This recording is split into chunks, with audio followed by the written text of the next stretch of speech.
इस चित्र के माध्यम से देखिए क्या है कॉन्स्टिपेशन।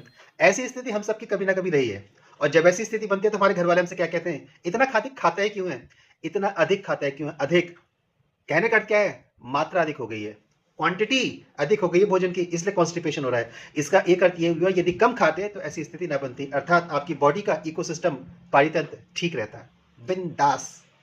दूसरा चित्र देखिए, इस दूसरे चित्र के माध्यम से आपको ड्राईलैंड यानी कि सूखी धरती दिखाई दे रही है, और यहाँ पे हिरन दिखाई दे रहे हैं। अगर आपने हिरन शाकाहारी हर्बीवोरस की संख्या को अधिक बढ़ा दिया तो वो घास बहुत अधिक मात्रा में लेंगे, गति बढ़ जाएगी घास के कम होने की।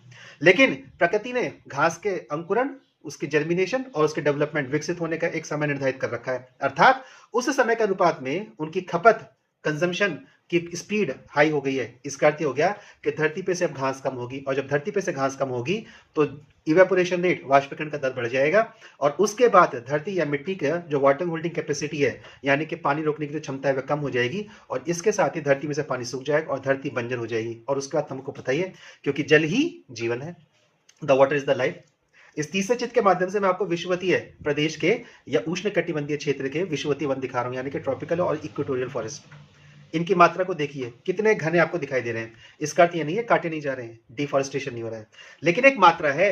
इनको पृथ्वी का लंग्स, पृथ्वी के फेफड़े कहा जाता है। ये ऑक्सीजन की सप्लाई करते हैं 20% ऑफ द अर्थ। लेकिन एक दिन जिस अधिक मात्रा में काट दिए गए तो उस दिन ये ऑक्सीजन सप्लाई डाउन हो जाएगी, और ऑक्सीजन एक प्राणवायु है, लाइफ गैस है, अर्थात उस दिन लाइफ डिग्रेड हो जाएगी, सबकी सांसें फूलने लगेंगी।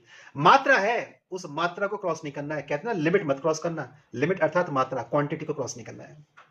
इसका अर्थ यह हो गया कि जो हमने पारिस्थिति इकोलॉजी देखी थी उस लास्ट लेक्चर में, so that extension of ecology in which we study the interrelated and the interdependent relationship between the biotic and the abiotic factors in respect of the quantitative energy flow is known as the ecosystem.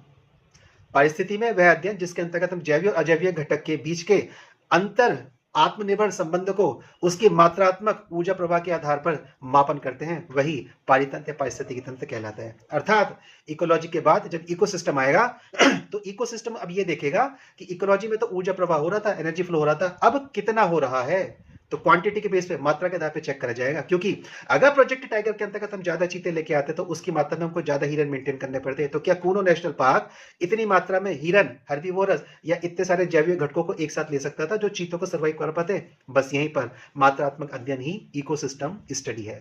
Channel को subscribe कर लीजिएगा, videos को like कर लीजिएगा, इसको अधिक से अधिक शेयर करिएगा, और हाँ, बेल आइकन का बटन दबाते रहिएगा, लेकिन तभी जब हमको लगता है कि हम एक दूसरे से लाभान्वित हो रहे हैं, अन्यथा हमारा आप तो मिल ही रहे हैं।